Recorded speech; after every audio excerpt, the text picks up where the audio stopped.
Hello everybody, so this is the 8th part of the tutorial about my sequencer, sec.list. And in this part I simply want to talk real quick about automation.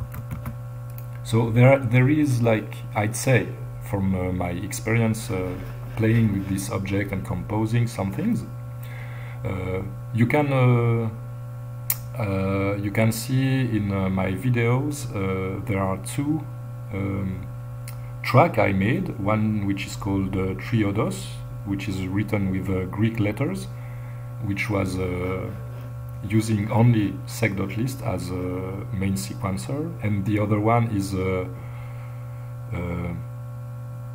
MIDI Voodoo, or Voodoo MIDI, I don't remember the name of the track, but it uses also this sequencer. So if you want to have a more complete example, you can listen to them. It's in my YouTube channel. So going back to the point, there is, like, I'd say, two ways of creating automation. One way is to use this little trick, like here there is this mute method, and it can be seen really as an automation of parameters of my patch. So you would write a symbol, then any type of value you need, use this list trim at the output, and then the root object with the name of your parameter, and everything that isn't this parameter will be the notes, and the values which correspond to this one will be sent here. So this is a way to do things.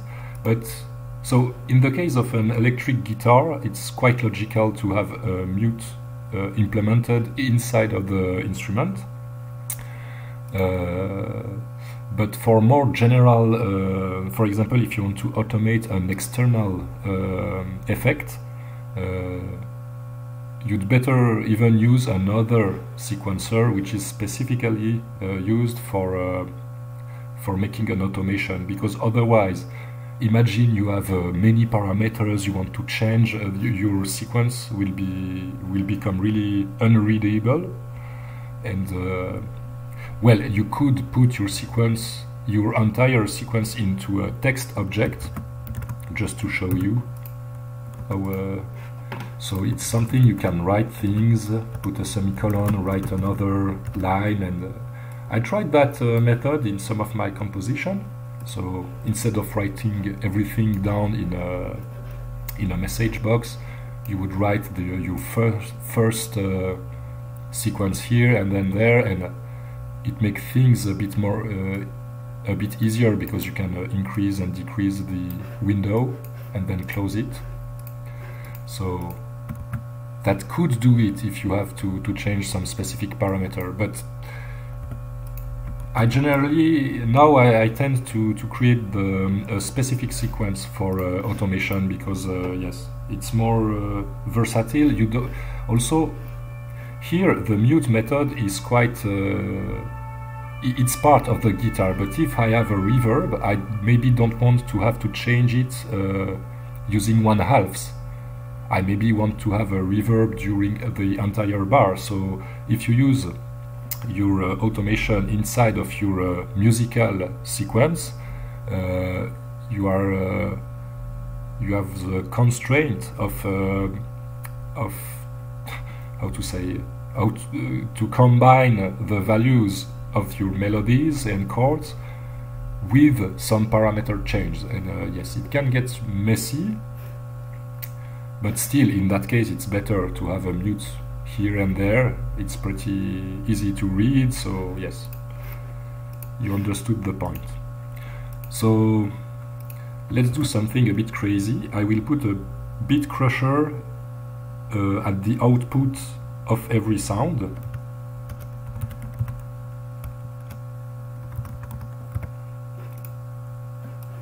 Here it is. So it will have an impact on all instruments. And yes. So the first inlet is the sound to be changed. Second is the bit crushing, and the third is the sample rate reduction. I think it's in this order, and it goes from 0 to 1. So let's have a little fun with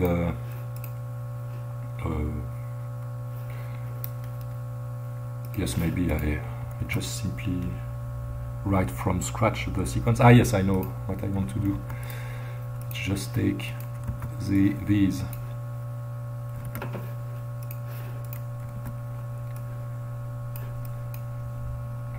and then erase the sequence here, and let's do a simple unpack method. So the first number will be bit reduction, and the second one will be sample rate reduction. Let me check the help file. Yes, bit crushing in the first and decimation in the second. Okay. So I don't know what to do, so let's do normal sound for the first 2 beats, then 1 beat crushed. Maybe not too much because it gets really messy. So as you can see, you can use, of course, float. You don't need integer numbers after you dash. Yes, and not in that case, but if you need a negative value, you simply need to put a second dash after the first one, and it will be output as a negative value. It could be used for playing a sample in reverse, for example. You can use the speed in the negative numbers, so minus 100% of the speed would be the sample reversed. That's why it's important to mention that. And so then yes, I could do something a bit crazy. Let's do 2, maybe not on the first beat because it's the strong beat, but maybe the second. I'll put a succession of 2 different values, like a really high crush. Yes, I know crush have multiple meanings anyway, and then back to normal. Yes, when you're back on normal, like the mute example, you have to specify the new values, otherwise it will maintain the last ones, because as long as they don't change, they don't change quite logically. So here also it's the same thing. Once your automation is done, you go back to the how to say, the default value, like a wet knob also you put to 0, so that the sound is dry, for example. So let's hear.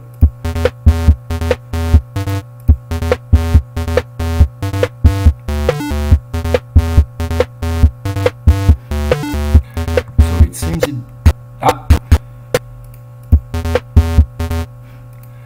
there is like a problem. Let me see, maybe unpack is not enough. That's strange. Always always the BPM. Yes, I think on all the videos I forget I made this mistake. I'm sorry for that.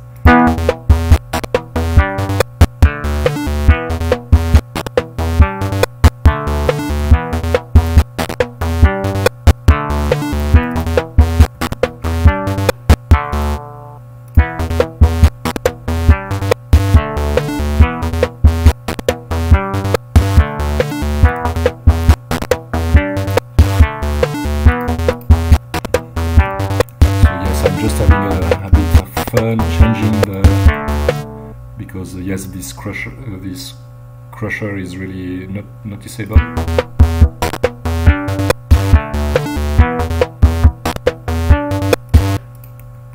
And I want to do that fourth and add an half here.